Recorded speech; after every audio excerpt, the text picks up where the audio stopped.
অধিকাংশ মসজিদ স্থানীয় জনগণ কর্তৃক পরিচালিত। এগুলো ধর্ম মন্ত্রণালয়ের কোনো নিয়ন্ত্রণ নাই।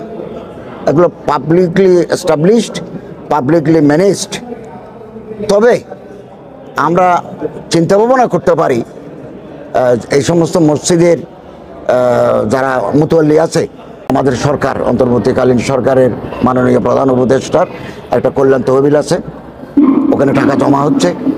এটা যদি আরো একটু রিচ হয় তাহলে আমাদের ক্যাবিনেট থেকে আমরা আবারও এদিকে আসবো।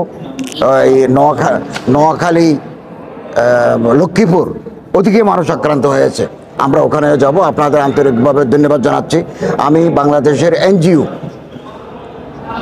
সেবা সংস্থা আর যারা প্রতিনিধি আছেন তাদেরকে দুর্গত, পানিবন্দী এই সমস্ত মানুষের পাশে দাঁড়ানোর আহ্বান জানাচ্ছি।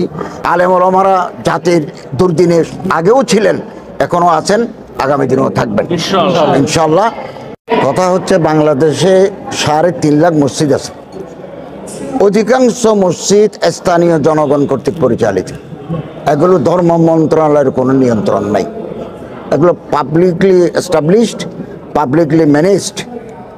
তবে আমরা চিন্তা ভাবনা করতে পারি এই সমস্ত মসজিদের যারা মুতওয়াল্লি আছে, আমরা তাদের সাথে বসে একটা বেতন কাঠামো নির্ধারণ করার আমরা চিন্তা ভাবনা করতে পারি, যাতে অন্ততপক্ষে সম্মানিত ইমাম সাহেবানরা সম্মানজনকভাবে জীবিকা নির্বাহ করতে পারেন।